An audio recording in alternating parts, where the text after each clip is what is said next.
On the plain of Kurukshetra, two massive armies are separated by a few hundred yards of open ground. This is the final moment before millions of soldiers, supported by thousands of horses and chariots, engage in a total, irreversible clash.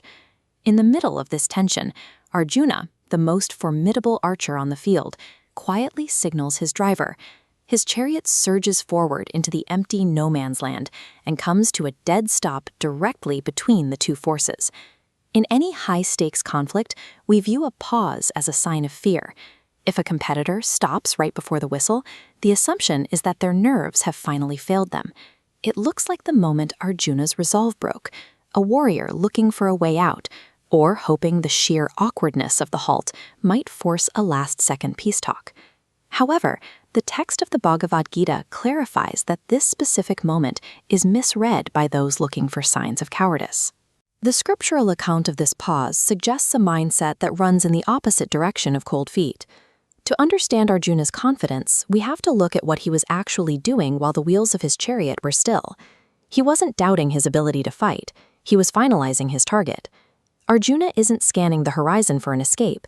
He is specifically looking for the men fighting to please the evil-minded son of Dhritarashtra.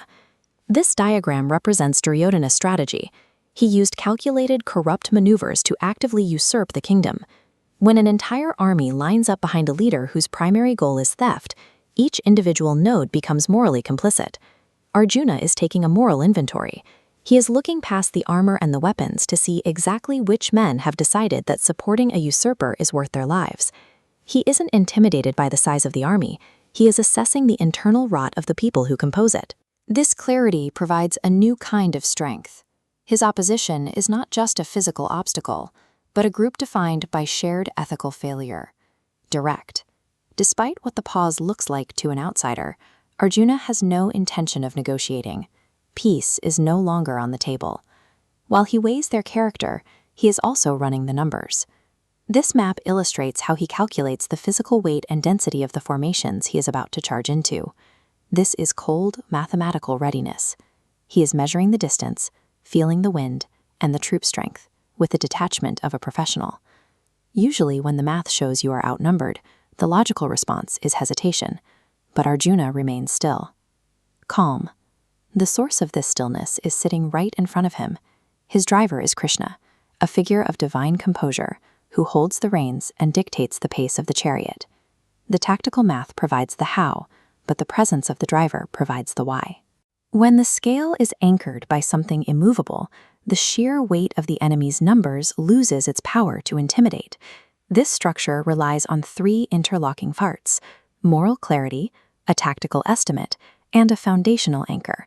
When these 3 points align, the result is a state of total readiness. In a modern setting, we often rush into conflicts, whether in a boardroom or a personal dispute, simply to prove we aren't afraid. We mistake speed for courage. But Arjuna's strategic pause demonstrates that true psychological strength is found in the ability to stop. Looking at the threat is not the same as being afraid of it. When facing a massive professional roadblock, this translates to a specific sequence. You don't just run the numbers. You start by looking at the values of those opposing you, the moral inventory, to see if their position is built on solid ground or temporary interest. To face overwhelming odds, you must be willing to take the hit to your ego that comes with stopping. You measure the threat, identify the moral landscape, and find your anchor. Only then do you move forward with the certainty that you cannot be shaken.